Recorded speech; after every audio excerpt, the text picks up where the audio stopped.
Today on Fantasy 5, Looney Tunes versus Cartoon Network. This is the podcast where we, the noise next door, normally create five-a-side football teams using characters from fiction, history and real life. But today is a little bit different. To celebrate the culmination of the Six Nations Rugby, we are going to be making Rugby 7 squads instead. Once the teams are made, we will see them battle it out on the pitch to see who will be victorious. I'm Tom, and I am joined by Sam, and we are this week's Rugby Pundits. The game may have changed, Tom, but it is still our job to provide criticism and insight into the manager's lineups, and we'll be in charge of the highlights from today's fixture later in the episode. Yes, indeed, we will. We, of course, have two managers. We've got Robin, we've got Matt. First up, Robin, what's your team and how are you feeling about the sudden change of sport? Tom, I'm creating a Rugby Sevens team out of Cartoon Network characters, which I'm excited about. I know a passable amount about football, but I know quite literally nothing about rugby. So, frankly, it's anyone's game, in my opinion. You've gone to a sort of Matt-level understanding of football, but with rugby. Yeah. So, Matt, how's your rugby compared to your football, and what team have you got? Yeah, that doesn't put me well. I've been looking at YouTube videos saying, like, what is... Simply explain rugby to me. Oh, man. Not good at all. But I've got Looney Tunes, and the whole thing has actually kind of stressed me out a little bit. I've broken up in a lot of spots, and now I'm covered in acne. Yes, welcome to the show, ladies and gents. We're here. We're ready to go. Normally at this point there'd be a spoiler warning, but frankly, if you're watching Cartoon Network or Looney Tunes for the plots, I don't know how to help you. What we would really appreciate is you giving us a nice review on your preferred podcast provider. iTunes is a good one. Let us know what you think, especially if it's 5 stars. We'd really appreciate that.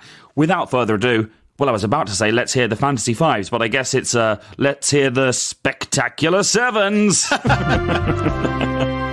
So, Robin, you are the home team. You are up first. Tell us your picks. Cartoon Network, Tom. It's a big part of my childhood, so I'm absolutely thrilled to be doing it. I'm going to start with my scrum. So obviously in a Rugby Sevens game, only 3 in the scrum, 2 props and the hooker. I'm going to start with the props because I've decided rather than having people from 2 different fandoms in the props, I'm going to have them from exactly the same.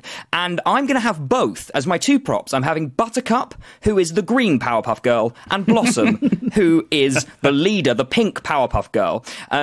Obviously, these are supergirls. These are superheroes. These are incredible athletes. They're powerful. They can fly. The reason I specifically chosen Buttercup and Blossom and Bubbles hasn't made the pick. That's the blue one, the third one. Is because Buttercup is famously made from spice, and Blossom is made from everything nice, and Bubbles is made from sugar, and you just can't have that on a rugby team. That's not good for the diabetes, I think. No, so fair enough. That's the reason I've chosen these 2. Listen, Buttercup, we'll start with her. She's the green Powerpuff Girl. She is characterized as being tough and hot-headed, and Blossom is the self-proclaimed leader, okay? So Blossom is going to be in there, calling the shots within the scrum, and Buttercup is just there for a bit of raw aggression, Tom. She's amazing. Buttercup is my favourite one, but I had to have 2 for equality purposes in terms of you can't have the scrum turning, because Buttercup she once killed a giant gorilla with 1 punch. I've never killed a giant gorilla with any amount of punches, and she did it in 1. Listen, loads of powers. Obviously, Buttercup can create a tornado with her tongue. Amazing. Hello. I knew a girl who could do that. And she's not playing hooker. Just to clarify, the Powerpuff Girls are literally kindergarteners. They're not. They're like 3, aren't they? Well, I happen to know that they're in 3rd grade. They're in 3rd grade. Currently, but when they started, no, they've always been in 3rd grade. They're in 3rd grade. Wow. They are, and I know that because of a bit of research I did for my next pick. But yeah, so she can do that with her tongue. She can create fireballs, which she can throw at an opponent. Blossom has got microscopic vision, so she can see bacteria, which would be useful for health reasons in the team. She can produce ice breath, lightning bolts, and she has advanced intelligence. When I was doing this pick, though, I really, I've decided I really hate the other one. I really hate Bubbles. In capitals, I'm reading my notes at the moment, and I've got Buttercup and Blossom, and then just in capitals, as the only capitals on the whole sheet, it just says, not Bubbles! So, there we go. Why? Bubbles is the joy of the team. I'm worried that without her, the other 2 are going to fall apart. Nah, she's made of sugar. It's disgusting. Terrible for the teeth, terrible for the obesity levels on my team. I can't have that with a BMI. And when you hear who I've got in my hooker position, you'll understand why I can't have too much sugar on the team. So those are my props. I think you're going to have a lot of fans watching here. I think you'll really delve into the fandom of West Ham, because they'll be always chanting "forever blowing off bubbles." I'm fine with it. Listen, if it was a five-a-side team, for that chant alone, she could join. But we're playing rugby. It's a good point. It is. We're playing rugby. I'm interested. So they are. What did you say? Third grade. Third grade. I mainly remember the Powerpuff Girls being really fun and quite like almost American version of like anime almost. But the main thing I remember is that they're really small. And I've just looked it up. Yeah. It's 2'3". How do we feel about 2'3" girls in a scrum? I have got a reason for that. The reason is that they're super strong, right? So the height in terms of their strength doesn't necessarily play into it, and they can fly. So my idea was, no matter the size of the hooker, they can fly to be at the right height for the hooker, okay? They don't need to have the purchase on the ground in order to be properly pushing the way that you would want a prop to do. Okay, so they're going to be using their flying abilities to push rather than their standing abilities to push. And frankly, I think that their flying abilities would be significantly stronger than their grounded abilities. I've done mere seconds of research, thanks to Wikipedia. They did start as kindergartners and they have aged up over time. So, but you're picking them at third grade. That's where you want them. Well, actually, knowing that then, I didn't realise that. I will have them at first grade because that takes me on. You want them younger and smaller. I want them younger. But they're equally strong, but I do want them a bit younger, because it takes me onto my next pick. So obviously, staying in the scrum, I'm going to go to the hooker. I'm having, from what was probably my favourite cartoon on Cartoon Network, I'm having Cow from Cow and Chicken. Okay. Yeah. A few reasons. One, have you ever tried to push over a cow? Have you ever? You ever tried to push over a cow? Oh, Tom definitely has. Oh, yeah. Cow tipping, it's a thing. Is it? You not heard of cow tipping? So I'm sorry. Your first argument was you can't push over a cow, and you didn't Google can you push over a cow. Well, I just thought it'd be quite difficult. Hold on, when you cow tip, do you do it from the side or do you do it from the front?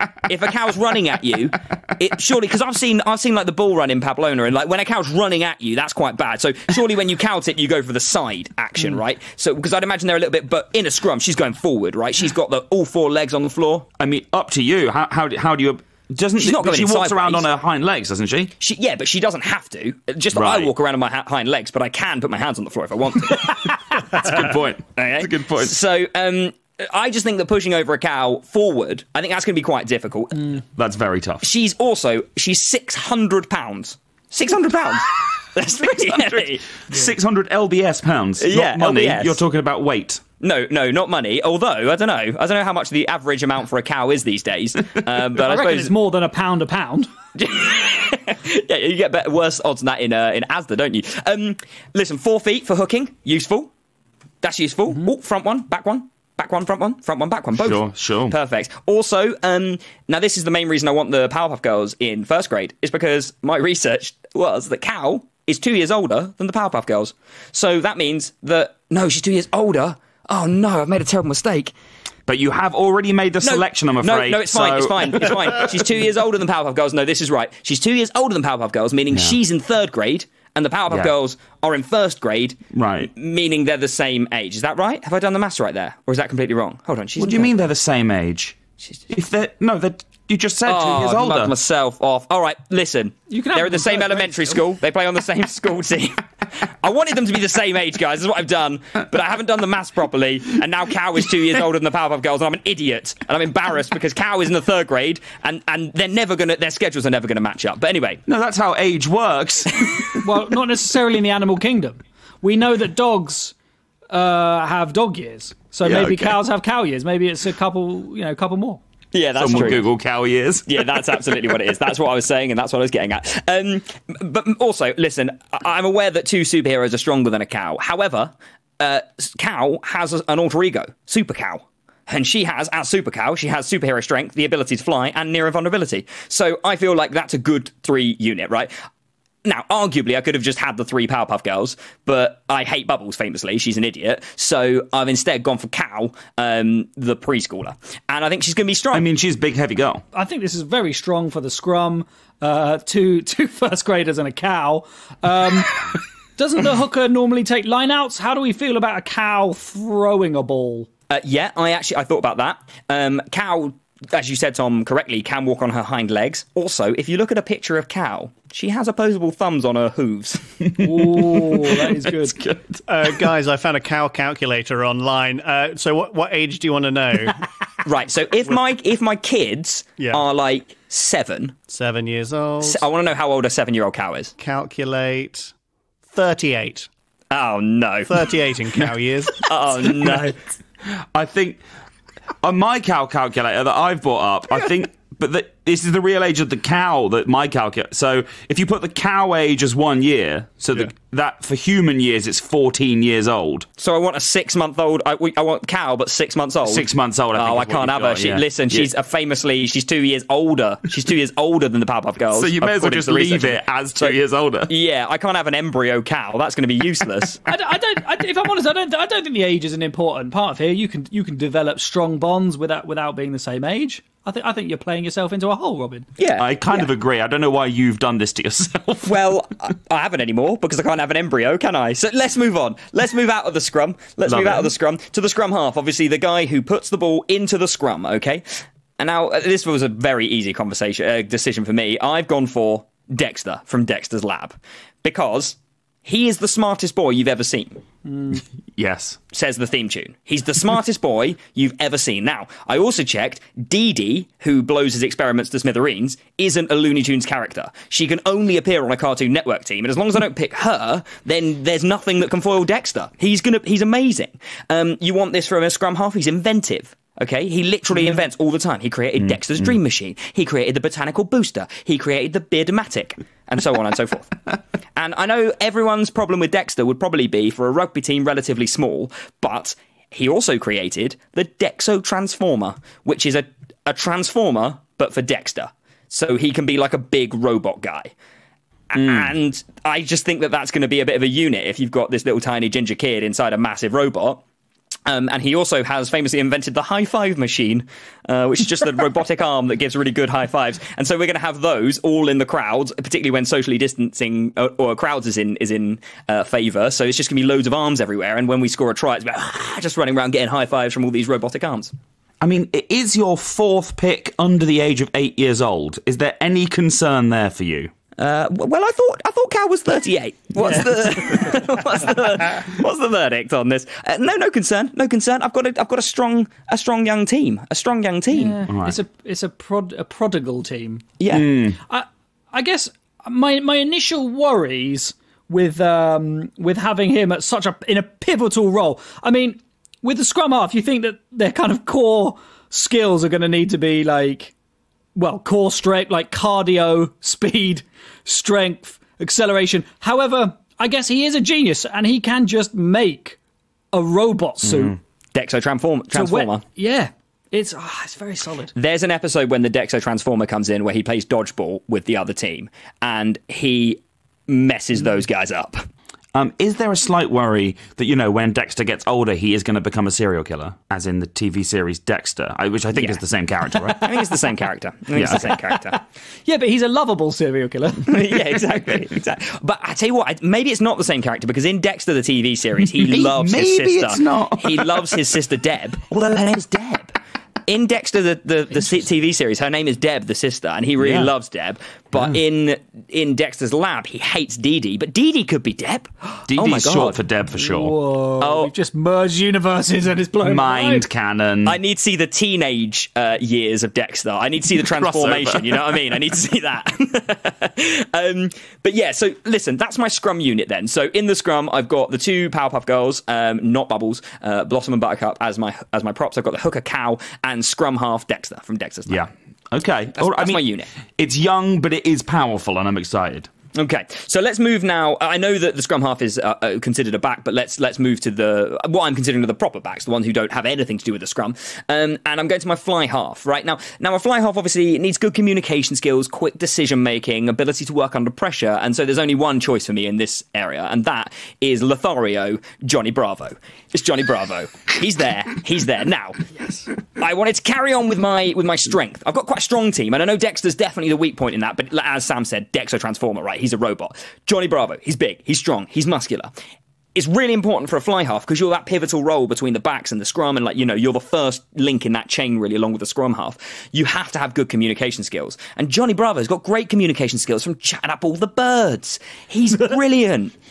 I mean, now listen, he sometimes, he doesn't always get the girls, but he spends ages, but he never gets the girls, but ever. ages complimenting himself, right? So he's really good at making everybody else feel good. He'll be like, hey, baby, you got a really nice hair. I like what you're wearing over there. It's pretty cool. Also creative. He's very creative as a player because he comes up with really creative ways to get laid. Also, he gets rejected all the time. So you know that when he gets knocked down, he's going to get back up, guys. He's going to be ready to bounce back to his feet. Doesn't matter. He's dropped the ball. Doesn't matter. He's back in the game. He's ready to go again. And also, in one episode, we see him wrestling an alligator. Yeah, on his strength, I've not seen many episodes of the other things that you've said, but I have seen a few episodes of Johnny Bravo because I had a friend at university who was really obsessed with it. And in most episodes, he loses a fight. That's like a recurring theme. He gets beaten up by children, by small animals, by women, he loses every fight he has. But Tom, he always comes back. He's always ready to go again. Bounces back, bounce back ability. He has no idea how to use his strength, which was the first thing you said he was good for. Yeah. All right. Point taken. It's a point taken. I think the main reason he's in there, though, is his communication skills. He's going to communicate with the backs. And also, what a unit! You come out. Oh, this is good. You come out of the tunnel, right? And you're the Looney Tunes. You come out of the tunnel and you see, oh look, there's a tiny little ginger child and that big muscular guy. I'm going to go for the big ginger child. You run at the big ginger child. Suddenly, it's a robot. And really, you should have gone for Johnny Bravo because he's a pushover, and all he's got is just being able to bounce back.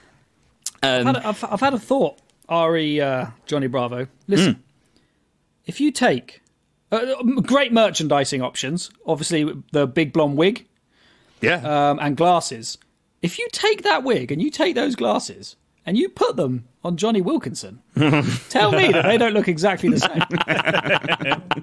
And there we have it. Dexter is both Dexter's Lab and Dexter the TV series, and Johnny Bravo is a biopic based on Johnny Wilkinson. Guys, I'm going to move on to my next role. My next role is the centre, and this is the one I'm most happy with. I am taking Ben 10. We're going back down in age. I'm taking Ben 10 with the ability of the original 10, okay? Now, for anybody who watched a lot of Ben 10, which, trust me, I have, my little brother, Zach, is a huge Ben 10, was a huge Ben 10 fan when he was a kid.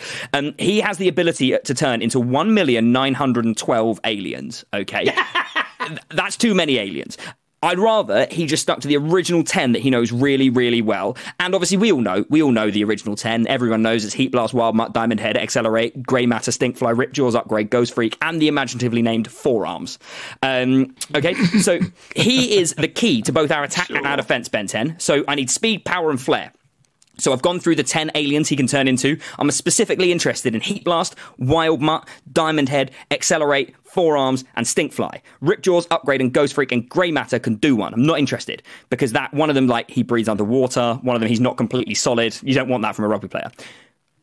But all the other guys, Heat Blast, he can fire fire. Wild Mutt, basically his smell is so good that it's radar. Diamond Head can transform his body into anything just made of diamonds, so it's super, super, super hard. Accelerate. He can accelerate to 500 miles per hour in 2 seconds. Forearms, he's got super strong. He's got 4 arms, hasn't he? And Stinkfly can fly. And also he can produce really stinky methane. You know who else could make a lot of methane would be if it was Ben 10 was a cow, which also, by the way, would be, I think, 50. It would be Ben 50. According to my calculator. And that's Ben. That's why he's in my team. He's the absolute centre. I just need to step in right now, and I can't believe none of us said calculator earlier. Let's carry on.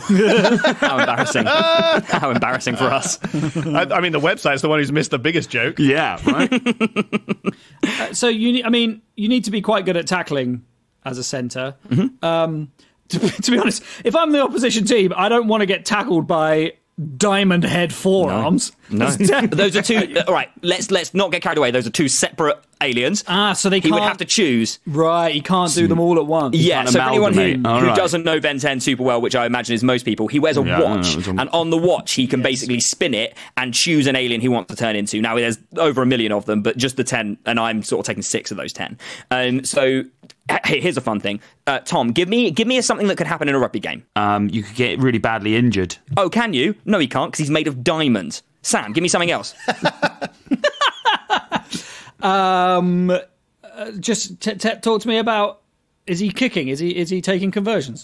Yeah, he's kicking when he's 4 arms and he's using his super strength. Just because he's got 4 arms doesn't mean he hasn't got super strong legs as well. And that's Ben 10. Fight me. Also, do we think, so all of this power comes from his watch? Well, yes. Do we, so I hadn't thought about that. What if it gets nicked? However, you've got Dexter. Surely if Dexter sees that watch, he can replicate it 10 times, and then you can be all 10 people at once. Oh my god, that's so much better than what I've done. Yeah. Yeah, Dexter's making them for everyone on the team. Perfect. Oh, wow. Perfect. Okay. Yeah. Right, listen, we're going to move on. I've got two more points to make, really. My wing, right? We're going to the wing. This is my final pick of the game. And my wing... Listen, this is easy. Such an easy decision for me. Now, the point of a winger has got to be fast, it's just pace, right? That's all it is. It's outrunning and catching. That's basically a winger. So I'm choosing Shaggy from Scooby-Doo. Because he spends his absolute life running away from monsters. Does he ever get caught? Oh, that's a hard no. Never caught. You never catch him because he's quick. He's on his feet. He runs so fast you can't see his feet. They just become like a blur underneath him. Also, and the location of my home stadium is important for Shaggy. My home stadium, where we're playing today's game, is the corridor in a haunted mansion. And here's the tactic. The tactic is this. Scrum off, gets it. Dexter lobs the ball. He boots it miles up the pitch. No one's going to get to that. That's far too far. Apart from Shaggy, who takes one step out of the pitch, through a door, appears at another door, the other end of the pitch. He's got the ball. Where's everyone else? Nowhere near. Nowhere near, because Shaggy's just disappeared. Amazing. And that's it. That's the tactic. That's the tactic. I'm a bit worried that if I was going to list Shaggy's top 3 traits, it would be lazy, gluttonous, and cowardly. And I just think on a rugby pitch, is that not going to be a big issue? Right, listen, gluttony, I will give you. Laziness, I'm not sure I will. He will go out of his way to get a sandwich. He'll go out of his way to run away from a monster. So I'm not sure I'll take lazy. He's a bit dopey, but lazy, I think it would be an unfair accusation. Gluttony, sure, he's got an appetite. My boy can run. He's going through the doors. I don't mind. I'm feeding him subs all day long. You want an Italian BMT? It's yours, mate. You want a spicy Italian? It's yours, mate. Done. Okay. And what about the cowardice? Cowardice? Doesn't matter. He's there for running. Good. Be scared. Let's lend that fear. That fear can propel you up the pitch. I'm happy with it. I'm absolutely thrilled with the terror. Okay. All right. I mean, if you're into it. Also, I guess we're talking here about Shaggy as in the Cartoon Network version, not the original, not OG Shaggy. This is it. As referee here, I'm going to have to point this out. Is this a legitimate claim that Shaggy could even be in your team as a Hanna-Barbera I saw character? this coming. I saw this villainous slander coming my way. And referee, I present to you the following statement. Turner Broadcasting in 1991 purchased Hanna-Barbera. In 1994, the Scooby-Doo franchise became exclusive to Cartoon Network Turner Networks. Meaning, Cartoon Network and the Turner Networks, well, the Turner Networks is the company that owns Cartoon Network, TBS Superstation and TNT. They own Shaggy. They own Shaggy. Now, my argument would be, listen, we can't have... If the Saracens own a player... and the Wasps have once owned him, it's still the Saracens player. Yeah, I mean, you make a very compelling argument. Incredibly, I've actually just gone to... I was like, I'm just going to look this up. And yes, you're completely right, obviously. But do you know the original 2 creators of Scooby-Doo? What their names are? One of them is called Joe Ruby, which is 1 letter away from rugby. The other guy is called Ken Spears. A spear is a rugby tackle. Yeah.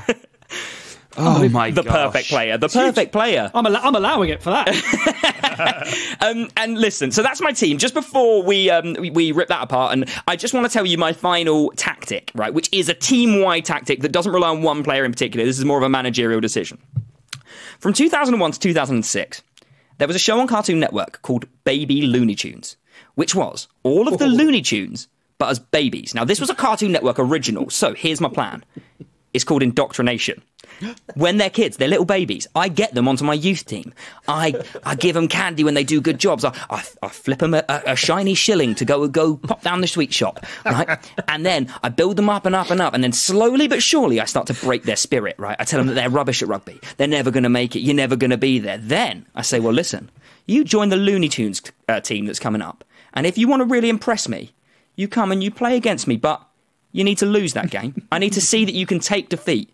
And they'll go to their team, they'll train, they'll fool the manager, and then I'll welcome them back with open arms once they've lost against me. So do that for me, Taz. You do that. Go on. I think you've just created the Hitler Youth.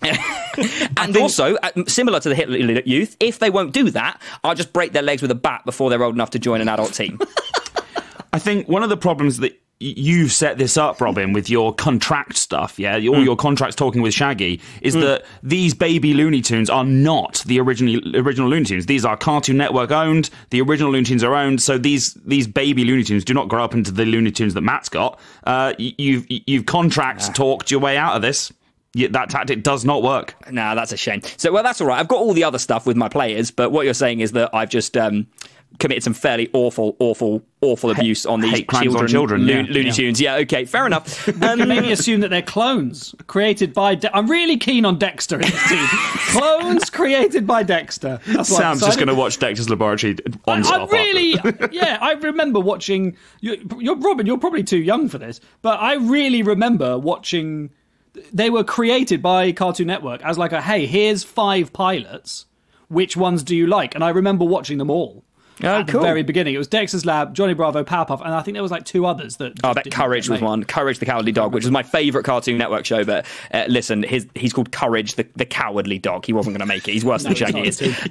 That's my team, guys. That's my team. Any final thoughts before I run through it? Honestly, largely impressed. Apart from your child abuse and your average team age, which I think is like 11. Which is maybe a slight concern in terms of experience. Robin, could you remind us of your spectacular 7? Of course. My props are Buttercup and Blossom, but not Bubbles. My hooker is Cow. My scrum half is Dexter. My fly half, Johnny Bravo. My centre is Ben 10, with a focus on Heat Blast, Wild Mutt, Diamond Head, Accelerate, Forearms, and Stinkfly. And my wing is Shaggy. Love it. We will be back after a short message from our sponsors with Matt's Looney Tunes team. A podcast from producerpaul.co.uk. We are back, and it's time for Matt's team. Yeah, okay, we're all very impressed with Robin and what seemed like an actual understanding of the positions on a rugby team. So don't expect that from this little show pony. Okay, I'm just here to look good. Now, from what I researched, it turns out I think that the props, of which you need 2, and a hooker, they're all described as forwards, which in a nutshell seem to be the tallest, biggest, strongest players. Nailed it. You've nailed it. That's about as detailed as I've gone. Yeah, okay, cool. So my first prop is going to be Pepe Le Pew, who's the French sexy skunk. Now, Pepe, he's going to be my prop because he has, well, first of all, he's got a really good defense against being tackled, which is that he just drops his guts.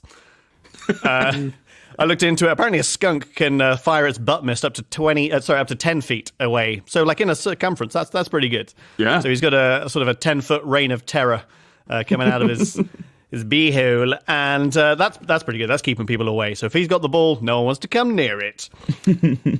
Now, also, we realised that he's really going to hunt people down. So that's his defensive tactic. His like attacking tactic. If I want Pepe to go after someone, then here's the plan. Pepe Le Pew always really likes this cat in the cartoons that accidentally has a white sort of stripe on its back, and because of that, he's like, that must be a skunk. I wants it. My theory is, I'm going to get some craftspeople, a carpenter, to erect a little white picket fence in front of the enemy team dugout, or whatever it's called in rugby, and it's going to be freshly painted with a small notch of land taken away beneath the fence. the enemy players, whenever they have to go into and out of their dugout, have to scrape underneath the fence, therefore getting a white line of paint on their back, thus making them all look like sexy, sexy skunks. So Pepe is going to want to chase them down and take them to the ground. That's my theory. It's my tactic. It's about as clever as it's going to get. So wait, the paint is coming off of the picket fence? Yes, it happens a lot in Pepe Le Pew cartoons.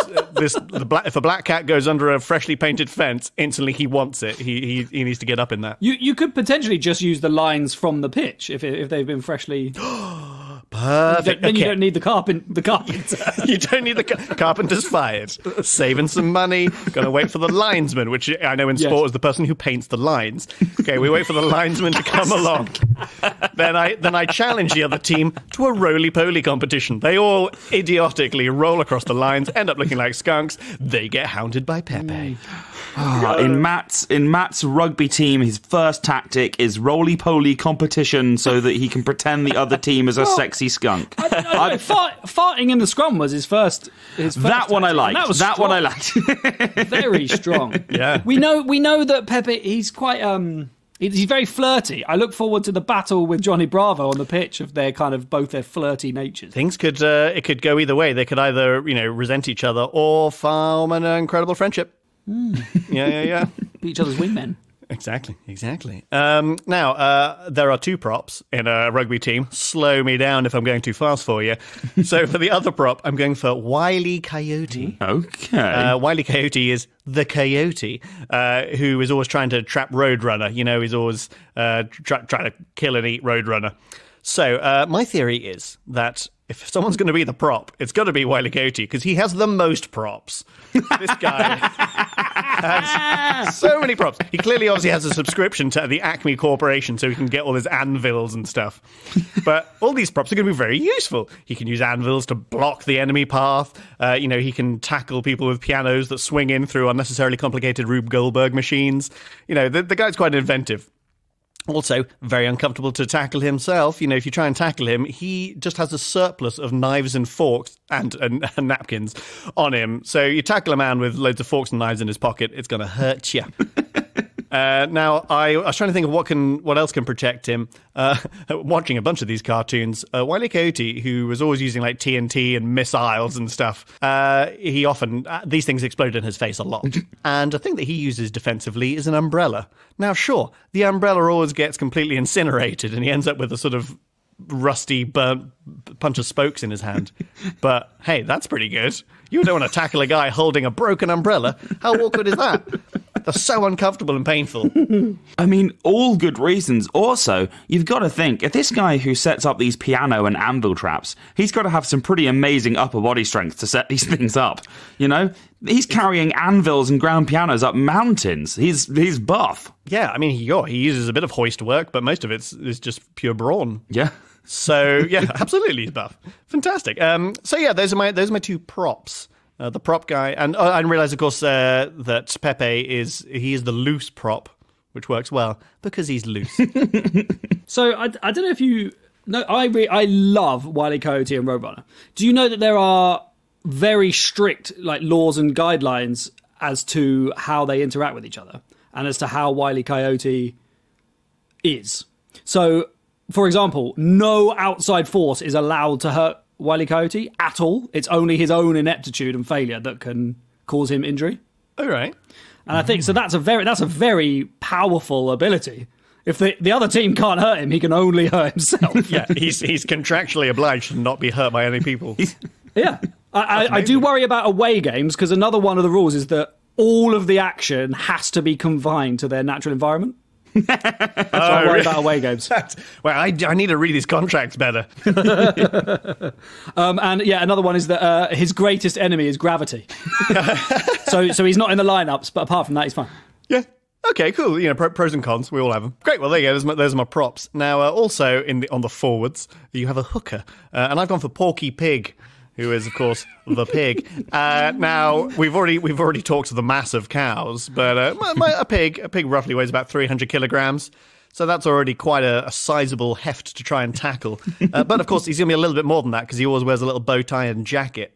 So we're talking like 305. 5 kilograms. 5 kilograms of jacket and bow That is a tie. heavy bow tie. I reckon. Okay, so already you've got the mass issue, which, hey, if you know about rugby, maybe the forwards need to be big. I didn't get that deep I didn't find out. So he's got that. Now, he also, despite being so heavy, he can also fly over other people. As long as there's the smell of a fresh baked pie and he can follow the smell trails, he can hover directly over the people, over the ground, over the enemy. Just fly his way all the way to the end of the pitch. So on the staff, I've fired my carpenter, so now I've hired a baker. Yeah, they're going to have to do some of that. Robin has suggested that the home pitch that where we're actually playing today is going to be the Haunted Mansion corridor. Yeah. So that from Shaggy Scooby-Doo times. Now, I'll tell you what Porky is not afraid of is Haunted Mansion corridors, because, of course, he was in the Super NES video game Porky's Big Haunted Holiday in 1995. You can bet your little Porky butt there was a lot of corridors in that. So he's not afraid of danger, especially spooky dangers. He's been there. He's seen it. That's a good reason to include him in this particular match, which for some reason is in a haunted corridor. Also, looking into some other stuff about pigs. Pigs can't sweat. So that means that they're either very athletic or is a rock. But my guess is that they're athletic. They don't sweat. I think that's a good attribute for a sports person. Also, don't sweat. It almost sounds like he doesn't worry about stuff either, you know? Yeah. He doesn't sweat it. Yeah, he doesn't sweat and he don't sweat. So, yeah. And obviously, famously, Porky Pig, he always makes it to the end and knows how to close. And that is all I have to say on the matter of Porky Pig. I think he's good. I think he's a solid pick. He's a charmer. I think so. Yeah, people have tattoos of him on an arm, don't they? So that's good for the merch.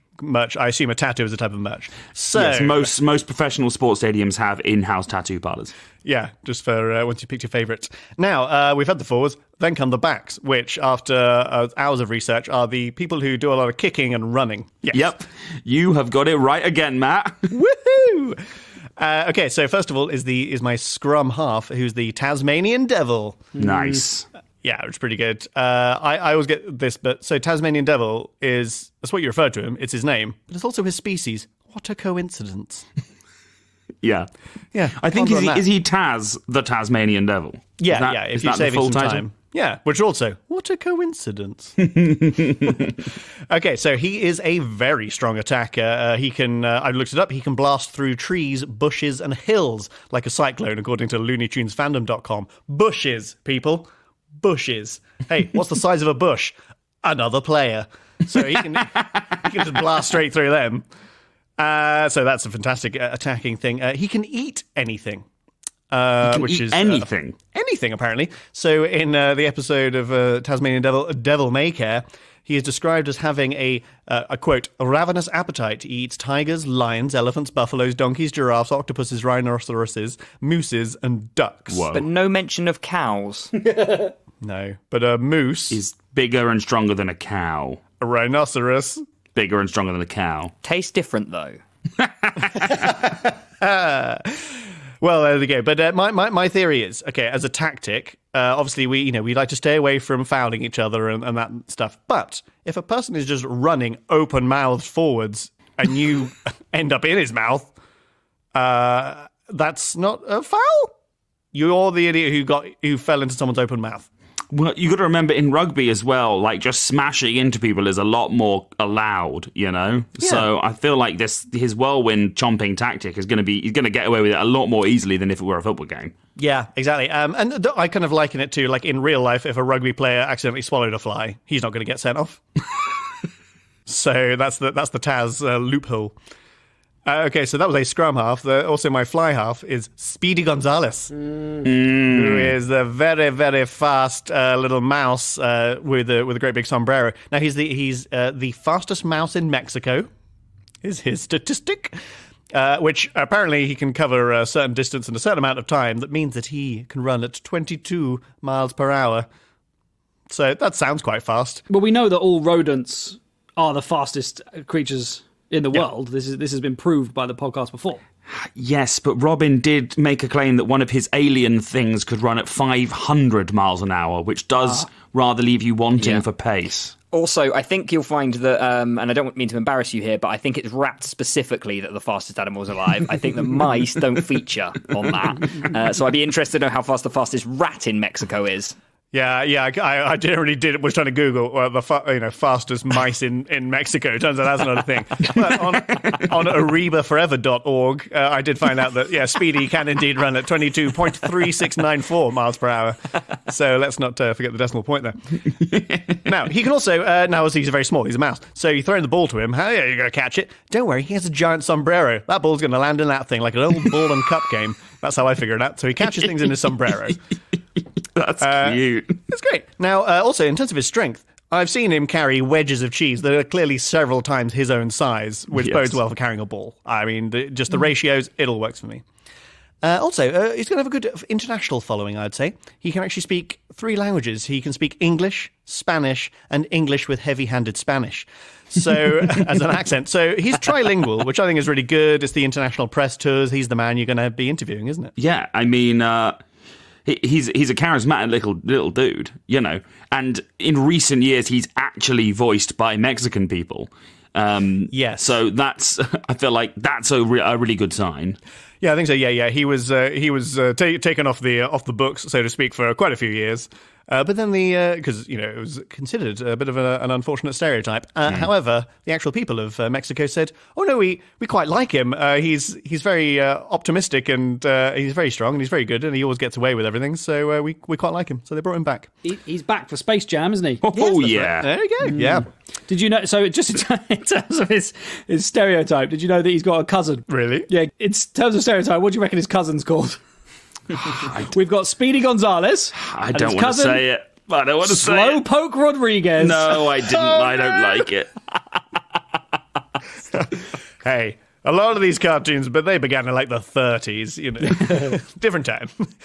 Different time. Okay, so now I have a position called the centre, which, I mean, hey, in football I was starting to learn that might mean that they're somewhere in the middle of the pitch, but this is rugby, it's a new game, I don't want to put money on that.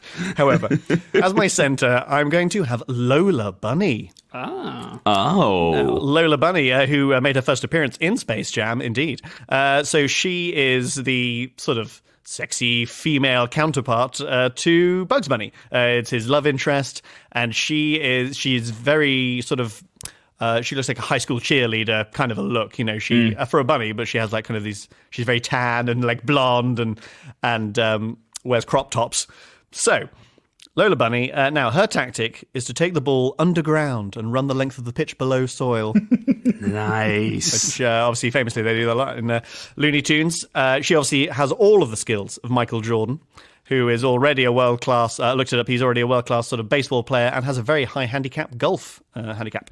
So if she can pick up his natural ball-based skills, then she's going to be fantastic at this, because this is a sport with a ball in it. Yeah, I mean, you've gone for Lola over Bugs here in this position. I mean, Bugs feels like the talisman of Looney Tunes. It would be the one to go for, but as I was going through this list, and indeed the general Looney Tunes list of characters, man, is it a sausage fest. Damn. I looked for most of the female characters in Looney Tunes are the female version of the male characters. Yeah. It's like, oh no. So I haven't exactly not done that, because now I've gone for, so Lola Bunny's just like a sexy Bugs Bunny. But the way I see it is that can be a tactic. So her main tactic is to be so distractingly hot to the other team that their eyes just pop out of their heads, their hearts beat out of their chests, and tongues roll out onto the field in front of them. And this is obviously just for non-contact fouling sort of system. She's not going to get done for fouling. She's not even touched these people, and she's made their eyes rupture, their hearts stop, and she can kill a load of people, and it's all without being arrested. So presumably you're taking her from Space Jam 1, because I don't know if you've seen in the news literally this week with the announce of Space Jam 2 that people are upset that she's not sexy enough. Really? I now have to immediately look at Lola Bunny's Space Jam 2. Okay. Because she's got like, athlete sports gear on as opposed to I'm a sexy rabbit. Well, hey, that just shows her dedication and commitment to actually being good at the sport. She's wearing the right gear now. Yeah, this is fantastic. Also, I figured specifically which would be good with rugby because bunnies famously lay chocolate eggs, which are a similar shape to rugby balls. So she's familiar with the grip when... Well, yeah, I mean, she's obviously going to be able to catch them because she's used to catching the fast ones that pop out of a rabbit hole. So she'll be all right with that. Skills. Lola Bunny. I don't know how to deal with what you just said. I like her. Yeah, I think it's strong. I think it's very strong. Yeah. Oh, thanks, Matt. Yeah. I think she's a really good shout. She's very confident in Space Jam. Very confident. Yeah, she's gifted. Very much so. Now, the final position is the wing, which, like I say, it just falls under my bracket of can kick and run. So I've gone for Road Runner, now otherwise known as Accelerati Incredibus. Now, we're talking about fast running. I looked this one up. On the Looney Tunes trivia quiz, it states that the speed of Roadrunner is between 200 and 400 miles per hour. Oh, now we're talking. We're talking. Yeah. So I don't know why I have Speedy Gonzales on for speed when I've got someone who's literally hundreds of times faster. But, what are you going to do? So also it's weird. The statistic is literally... that they go between 200 and 400 miles per hour. Does that mean that the slowest that Roadrunner can possibly ever go is 200 miles per hour? Like, he can't stop. It's kind of tragic. The guy just lives constantly flying forwards going, I can never buy a house. Or does it mean that whenever he does move, the minimum speed is 200? So even if he just takes one step forward, that step is 200 miles an hour, so he would just move so quickly one step. I believe that's fair. I think that when he takes one step to sort of avoid a boulder or whatever in the cartoons, he moves really quick, doesn't he? It's like boing, like his legs go very quickly and then his body follows afterwards. So I think that's Tom. I think that's fair. Yeah. Fair play. Well done, guys. That defended the Looney Tunes trivia quiz, and they were saying something that makes sense. Finally, I need someone who's going to be confident enough on the pitch to have the ball thrown to them. He's going to be asking for the ball all the time. Famously, his catchphrase is going, me, me. And so people are just going to be like, hey, who should we throw the ball to? Me, me. Him.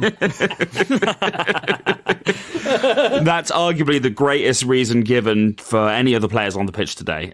It's very good.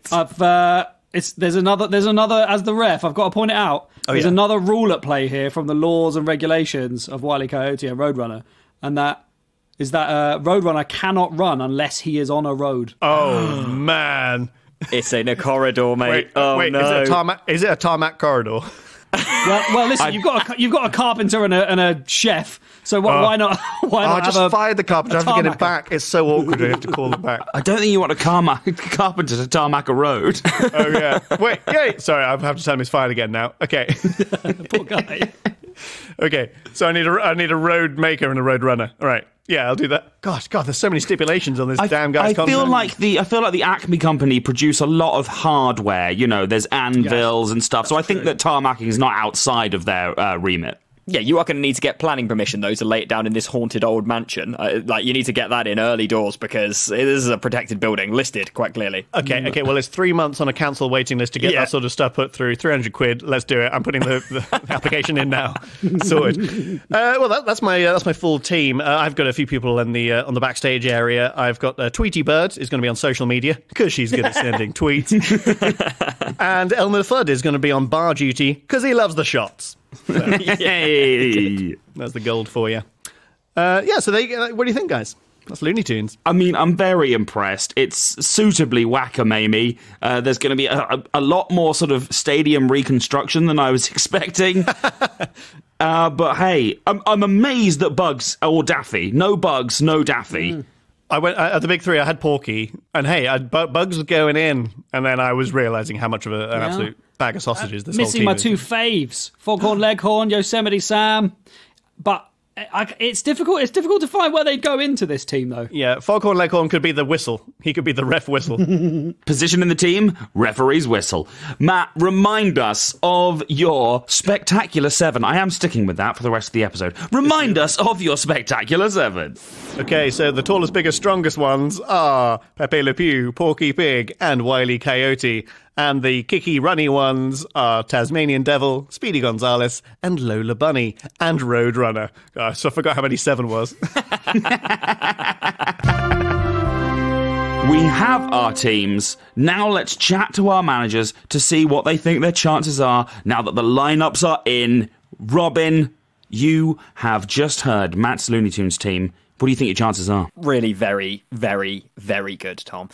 I didn't realise quite how un-superhero-y Looney Tunes were. I've got arguably 3 superheroes and an incredible inventor on my team who could basically transform into a superhero. I just don't think a bird and a fox are going to have it. It's just not a problem. A pig, a bird, and a fox versus one robot. Nah, it's over with. Was there a fox? That's what coyote is, isn't it? It's like a type of fox. Like that lack of understanding of biology is what's going to be your downfall. I'm worried about that, Robin. Nah, superheroes in it. Bring it. Well, let's see how Matt's feeling after Robin's arrogance. Yeah, I mean, okay, good luck trying to tell, foxes and coyotes. I'm going to give you a lesson in animal logic. Hey, if you don't learn anything from this defeat, it's going to be at least some animals.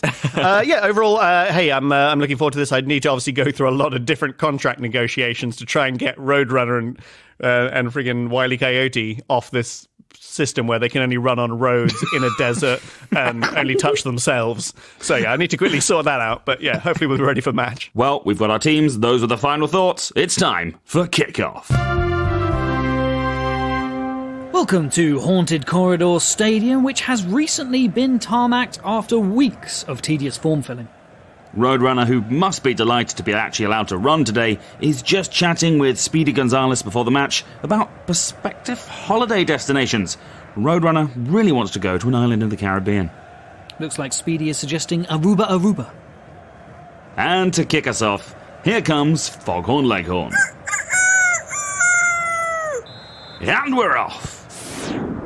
An early scrum sees Dexter popping the ball in. He's calculated that placement perfectly, of course, and Cow hoofs it back. Johnny Bravo tries to run for the gap, but Wiley Coyote whips out an anvil and the big man crashes into it. Bravo is checking his face for any sign of damage, and Taz spins in to pick it up. Devilish footwork from the Aussie sensation here. In comes Buttercup with an uppercut, and the 2 go to ground. Blossom's piling on. Porky Pig is snuffling about in the pile of bodies. Oh, the ref has had to stop play here after the incredible weight of Porky's bow tie might do some damage. Ben 10 receives a pass and is transforming into some sort of awful land fish. That is Ripjaws, a Pisces Volan alien with almost unbreakable teeth and a bioluminescent lure. And how did you know that? I'm reading it right off the wiki entry, Sam. Landfish Ben 10 passes out to Shaggy, who misses the catch. Shaggy is trying to blame it on the Pisces Volan. He's insisting it wasn't me. But that fumble is going to cost Cartoon Network, as Roadrunner is there to snap up the loose ball. Incredible pace, meep all the way over the line, and it's a try for Looney Tunes. He couldn't have gone faster in a Jeep. It's 5-0, and here comes the conversion. Pepe Le Pew putting some stank on it. 7-0. Johnny Bravo with the ball now. Drops a shoulder to get past Porky Pig, who's stuck in the mud. But Bravo is stopped dead in his tracks by Lola Bunny. He appears to be trying to flirt with the rabbit. And bam! My God, Lola has kept him in place long enough for Wiley Coyote to drop a piano on top of Bravo. Absolutely brutal. As ever, though, he will bounce back. Penalty now as Pepe Le Pew has passed forward. He's always a little too forward. Ben 10 transforms into forearms and converts a powerful dropkick for 3. 7-3. And that's half-time. Porky is showing off his impressive music knowledge for the half-time entertainment. Mumford & Sons, Bob Dylan, Joni Mitchell, they've all lined up, and someone has asked him what sort of musicians they are. That's all, folk! And there's the kickoff for the second half. Johnny Bravo has been tackled and has got a white line of paint all over his back. Pepe Le Pew has seen this and is very interested. He is essentially making his approach. Yes, Johnny is very interested, and they get down to it on the field. Neither of them can believe their luck. A first for both of them here, so they'll be out of action for at least the next 15 seconds. Pepe Le Pew has let go a terrible stench in the scrum, and it's resulted in Looney Tunes coming away with the ball. Ben 10 is going in to tackle as Heat Blast. Oh no, the fire on his head has set fire to the methane where the scrum was, causing a terrible explosion. Dexter on hand, luckily, with the fire extinguisher. Bugs and Daffy watching dejectedly from the stands as we see some rapid interplay from Taz to Speedy to Roadrunner and back. Well, you can't defend against this sort of pace. Especially if you're a cow. Which cow is? Underlay, it's a quick breakaway try, and Pepe... Oh, no, Pepe misses the conversion. He very rarely scores. It's 12-3 to the Looney Tunes. Dexter to Johnny Bravo to Ben 10, who has transformed into Ghost Freak? That's a completely translucent ghost. The ball flies right through him. And Shaggy is utterly terrified. He's run through one of the many doors here in the corridor. Oh dear. Lola Bunny is brushing her ears out of her eyes in slow motion while steamy saxophone music plays. Shaggy suddenly realising that Scooby isn't the only one he wants to give a bone. Wait a second. Where's the ball?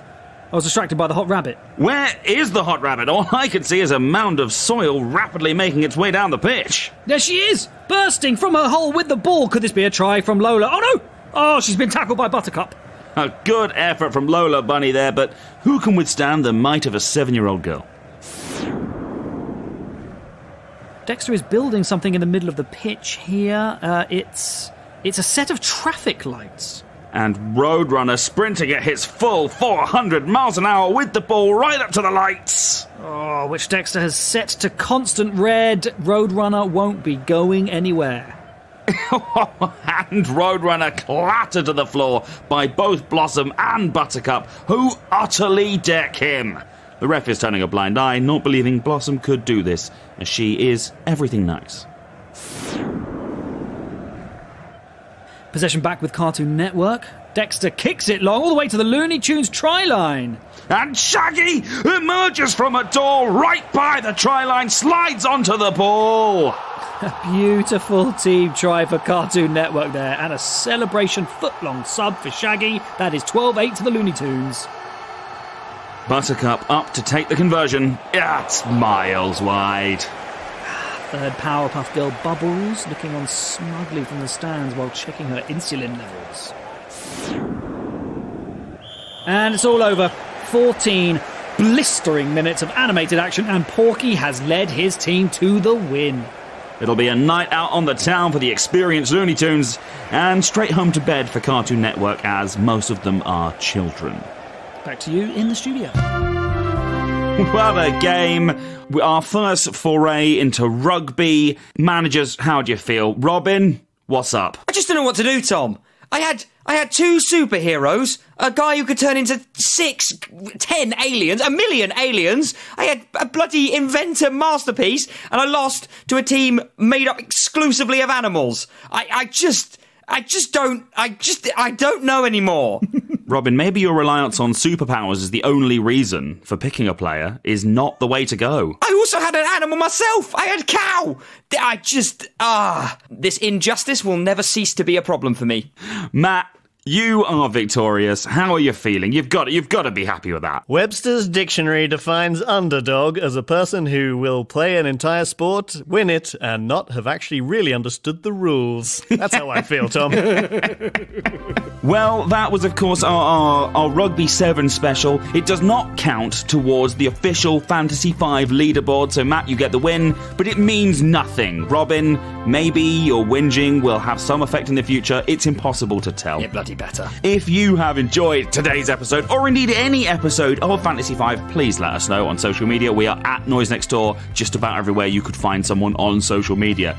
Thank you to our amazing producer Paul for making us sound lovely, and thank you for listening. Please do follow the podcast Fantasy 5 on your preferred podcast provider, and if you can, give us a rating and a review, just like MCan228 has. 5 stars. Absolutely love the podcast. Genius today, and so funny to listen to. I completely agree. If you could leave us a review, we'd really appreciate it. We've only had 5 stars so far, boys. It's getting a bit boring. Yeah, no, but I like that boring though. That's nice boring. Next week, guys, we continue the truth bomb that we are just big children. We've had cartoons. Next week, it's computer games. It's PlayStation versus Nintendo. We'll see you then. It's time for us to hit the showers. Well, I'm Johnny Bravo. Which of you has got the soap?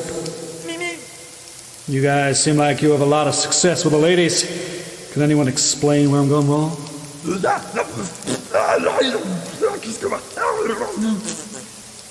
Wow, Taz. You're right. No one has ever put it to me in that way before. My views are so antiquated, and the spotlight has really been shone on my own personal failings and insecurities that shall now pave the path to a life of true self-betterment and respect of others. No, baby. Thank you.